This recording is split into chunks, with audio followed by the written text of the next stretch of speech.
Begitu ditolak, orangnya namanya Rafid. Jamaknya Rafidiyun. Kenapa disebut dengan Rafidiyun? Karena mereka menolak keabsahan Khalifah Abu Bakar, Umar dengan Uthman. Tolak oleh mereka, enggak benar. Karena mereka menolak semua riwayat yang datang dari klan-klan ini. Hadisnya salah, ininya salah, keyakinannya salah. Mereka punya klan sendiri. Maka kata Syekh Hashim, lihat, yasubbuna sayyidana Abu Bakrin radhiyallahu ta'ala anhu wa Umar bin Khattab radhiyallahu ta'ala anhu. Mereka kerjaannya seringkali mencela Abu Bakar dan Umar khususnya. Cela habis. Cela. Semua yang salah. Anaknya Abu Bakar cela. Pokoknya perlakuannya buruk gini. Hafsah anaknya Umar cela juga. Nggak layak jadi istri Nabi. Bahkan disebut Nabi itu dijebak. Bagaimana Nabi bisa terjebak? Perempuan tidak baik. Bagaimana Nabi bisa menikah dengan perempuan yang tidak baik? Ini kan akal kita aja menolaknya. Coba Anda bayangkan. Tolong ya. Pakai sedikitlah kecerdasan kita. Kita itu manusia, 90% akal kita itu, otak kita 90% cerdas. 5%-nya jenius. Lambat 5%, lambat itu bisa pindah naik. Tolong dari 90% pakai 1% aja. Masa iya Nabi ditipu sampai menikah dengan perempuan yang tidak baik? Bagaimana Allah bisa mengizinkan itu? Nabi kan maksum. Coba kita sadari dengan baik itu. Maka apa yang terjadi setelah itu? Dimunculkan ini semua. Kata Syekh Hashim, hati-hati dengan aliran ini. Wa yubaliguna hawa Sayyidina Ali bin Abi Thalib radhiyallahu ta'ala anhu. Dan mereka terlampau mengkultuskan Ali bin Abi Thalib. Kata beliau, kita menghormati Ali. Beliau keluarga Nabi, kita menyayanginya. Kita bersalat kepada Nabi dan keluarganya. Kita juga menyayangi Abu Bakar, disebutkan hadis-hadisnya. Menyayangi Umar, disebutkan hadisnya. Hadis tentang berprasangka baik pada sahabat. Hadis berbuat baik pada sahabat. Bahkan beliau menukil hadis halaman 11 di pertengahan. Apa yang beliau katakan? Lihat, kata Nabi, mengutip kata-kata Nabi. Kalau Rasulullah SAW akan bersabda, apa yang beliau sampaikan? Akan datang pada satu masa bagi kalian. Akan datang di satu masa bagi kalian sekelompok orang yang mereka senang mencela sahabat-sahabat saya. Tadi selesai. Jika Anda menemui mereka, lihat ini. Fala tusalli bihim wala tusalli ma'ahum. Jangan salat dengan mereka. Jangan disolatkan oleh mereka. Maksudnya mereka jadi imam, kalian makmum. Jangan berjamaah dengan mereka. Fala tunaqiuhum. Jangan besanan dengan mereka. Tuh. Awas tuh. Keras sekali kalimatnya. Keras. Bahkan nanti ada nada-nada ancaman. Itu hadis Nabi disebutkan. Maksud beliau menampilkan ini ada perbuatan yang salah. Beliau bukan memaksudkan mencela orangnya. Nabi bukan memaksudkan memburuk-burukan orangnya. Bukan. Maksudnya waspada. Ini aliran sangat bahaya. Bisa memecah belah, bisa ribut nantinya. Maka cara kita adalah balas dengan cara-cara terbaik dengan menerangkan. Ini loh maksudnya awalnya begini. Paham ya? Nah, maka kalaupun ada di sekitaran kita yang seperti itu, pertama kita berdoa kepada Allah. Semoga mendapatkan hidayah untuk jadi baik dalam kehidupan. Yang kedua, kitanya pun belajar, baca lagi, baca sejarah. Sehingga ketika nanti diskusi kita punya argumentasi, terangkan. Kalau sudah kita terangkan gak mau juga, itu pilihan masing-masing. Jelas ya? Dan itu dijamin oleh negara, pasal 29 ayat 2. Negara terjamin kemerdekaan tiap-tiap penduduk untuk memeluk agamanya masing-masing dan beribadah memeluk agama dan kepercayaannya itu. Jelas ya? Nah, maka ini tantangan dakwah yang kedua selain tadi Khawarij. Kenapa saya sampaikan ini teman-teman? Karena ini kekinian bertransformasi dan banyak bertebaran di sekitaran kita sekarang. Saya tanya, ada paham-paham yang gampang mencap kafir yang lain? Ada, bahkan sekarang lebih dahsyat. Kalau dulu mikir-mikir dulu, bunuh, itu mikir dulu. Sekarang begitu mudahnya. Tebar bom, tebar ini, tembak, eksekusi dan sebagainya. Dan yang paling berbahaya, gerakannya masif lewat media sosial sekarang. Tahukah Anda? Saya beberapa pekan ke belakang ini sedang menyelesaikan kasus-kasus ini, masuknya ke pesantren. Anak-anak pesantren. Bahkan sempat saya duduk satu ruangan, kumpul anak pesantren. Pertanyaannya udah ada list mereka. Hampir semua sama begitu. Ya ini disebutkan. Ini zalim, ini zalim, ini zalim. Berlaku hukum mati. Berlaku. Ya Allah. Saya lihat pelan-pelan. Dari mana taunya? Dari Quran sini. Quran surat berapa? Ayat berapa? Nah, ayat sebelum itu apa? Ayat setelah itu apa? Riwayat dari siapa? Saya tuliskan. Kamu ini hafal Quran juga tidak. Bacakan gak mampu. Bisa menyimpulkan hukum. Tahu dari mana? Saya terangkan nih Qurannya nih. Ini ayatnya begini. Buka mushafnya. Lihat mushafnya. Halaman sekian. Paling kanan sebelah bawah. Lihat sini nih. Sebelumnya ini, kaitannya dengan ayat yang ini, kaitan sebelumnya ayat yang ini. Untuk menafsirkan ada namanya siyak, ada lihak, ada sibak. Ustaz apa itu lihak? Lihak itu bukan saudara kamu, lihak itu ini nih. Siyak itu ini. Terangkan. Setelah itu baru, bukan salah itu. Perbaiki begini. Pelan-pelan berubah. Paham ya? Mana yang lebih utama? Kita memerangi Syiah atau memerangi Zionis Yahudi laknatullah pada masa sekarang ini? Kita tidak boleh bersama dengan Syiah dalam 5 masalah, kata Syekh Ali Jum'ah. Yang pertama, mereka mewajibkan beriman kepada Imam 12. Sesiapa sahaja yang tidak percaya kepada Imam 12, maka kafirlah dia. Dia kafirkan kita kerana kita ahlu sunnah tak percaya pada Imam 12. 2. Mereka berkata selepas Nabi meninggal dunia maka yang layak menggantikannya adalah Ali. Maka sesiapa saja yang merampas kuasa Ali maka kafirlah dia. Atas sebab inilah mereka mengkafirkan Abu Bakar, Umar, Utsman dan sahabat.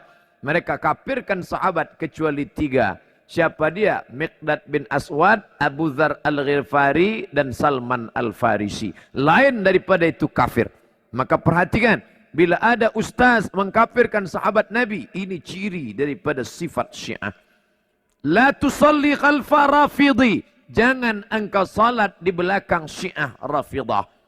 Datang sahabat Imam Syafi'i bertanya, kata Syafi'i, jangan kau salat bila imamnya Syiah Rafidah, jangan kau salat di belakangnya.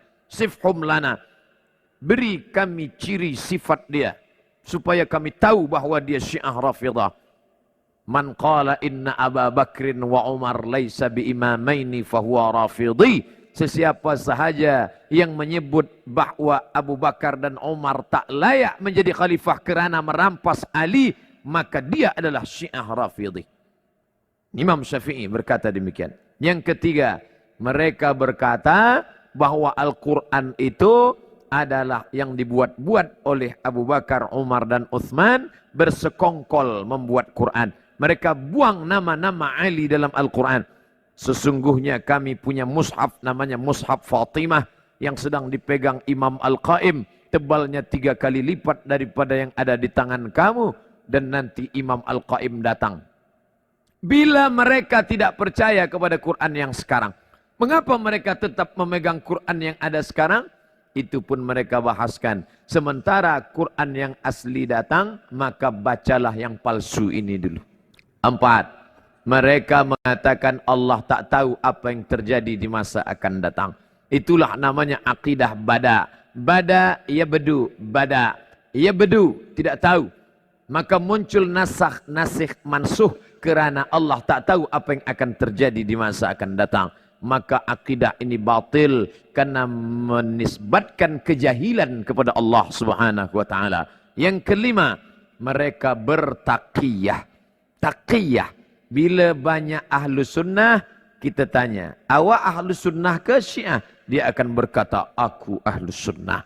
Bila banyak orang bermazhab Syafi'i, dia akan berkata, aku mazhab Syafi'i. Tapi sebenarnya batin di dalamnya adalah Syiah. Maka ini taqiyah.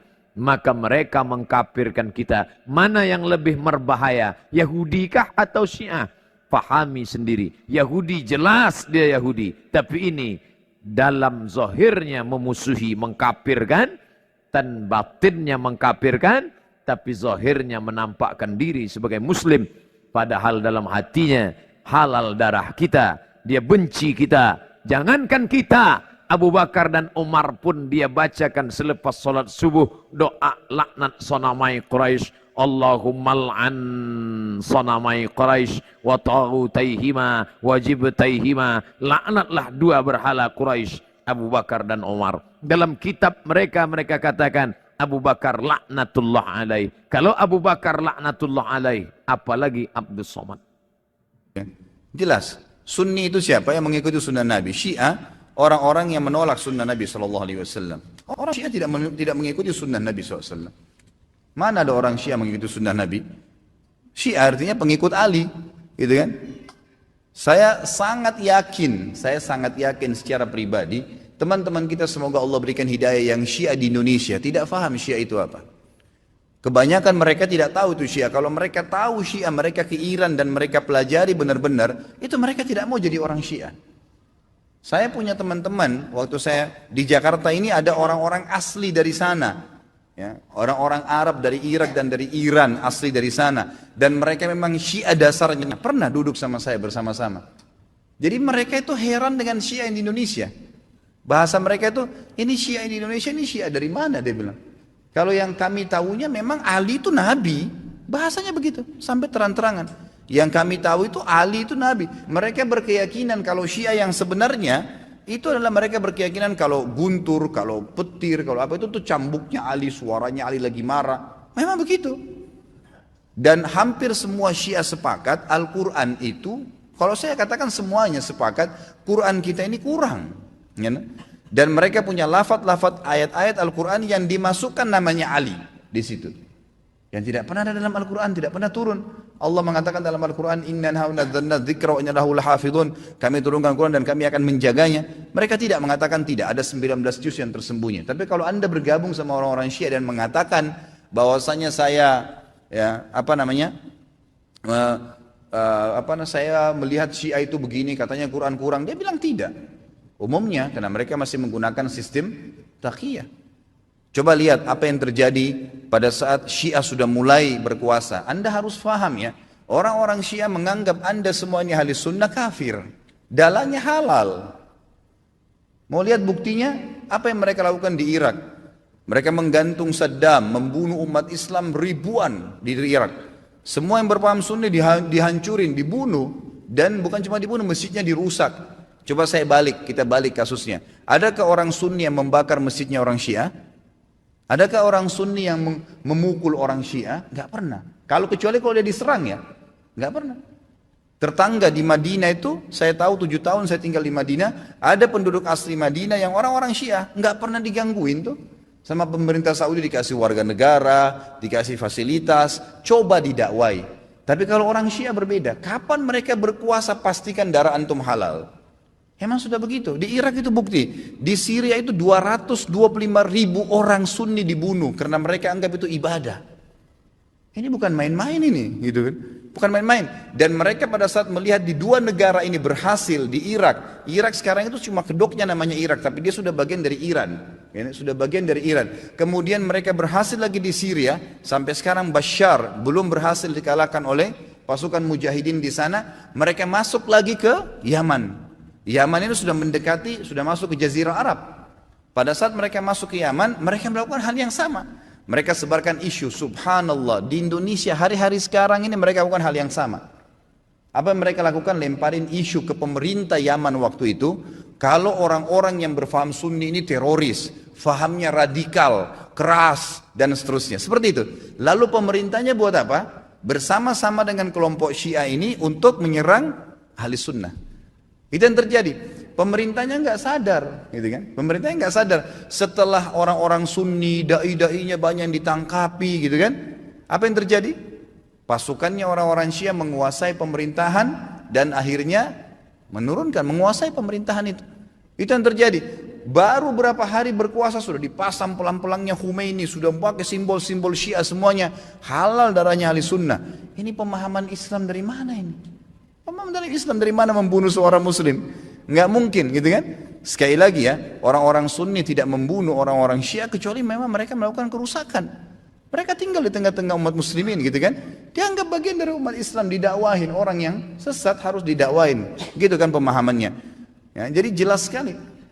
Nah sekarang ternyata orang-orang Houtsiyin, istilahnya Houtsi itu, orang-orang Syiah yang dari Iran mereka masuk ke Yaman dan mereka membantai kaum muslimin di sana. Mereka bilang apa? Musim haji ini kami akan serang Mekah.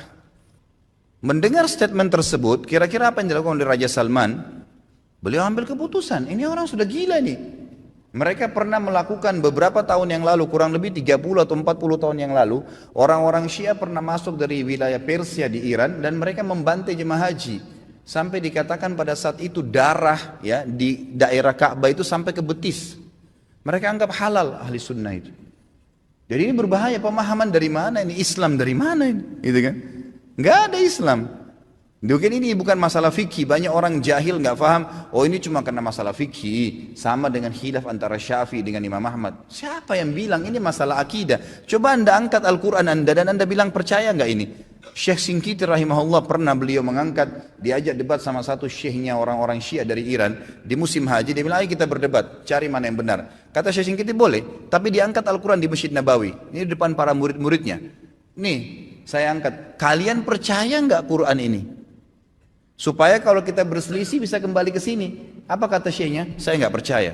Kata Syekh Singkiti, kalau kita nggak usah berdebat, untuk apa berdebat? Nggak ada rujukan. Karena mereka anggap Quran ini kurang. Bayangkan Quran kitabullah yang kita jadikan sebagai asas yang kita pertama dianggap tidak benar, bagaimana itu?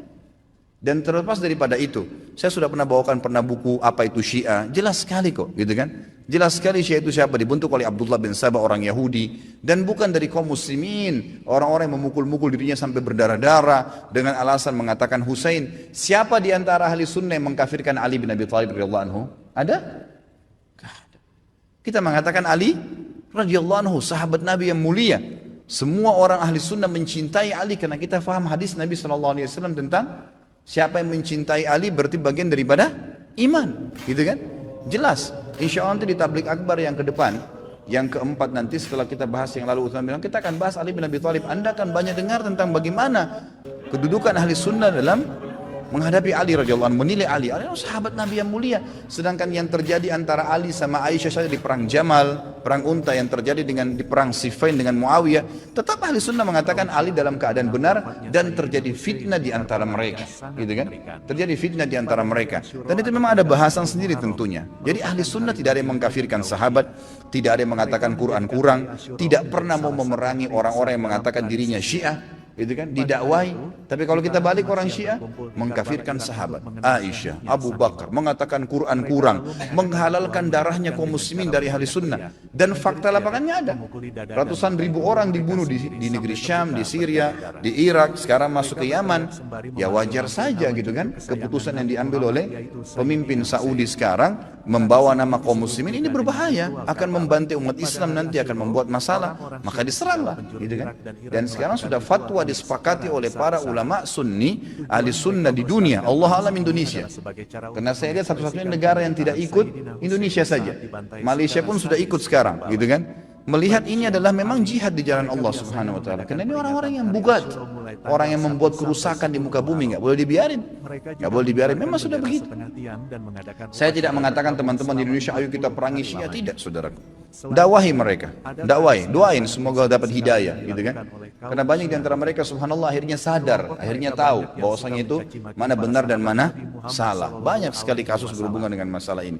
Jadi Allah alam, saya sudah sampaikan bagaimana pendapat ulama di sini dan bukan pendapat saya pribadi, dan saya juga sudah jelaskan sebab daripada penyerangan dari kerajaan Saudi sekarang ke negeri Yaman.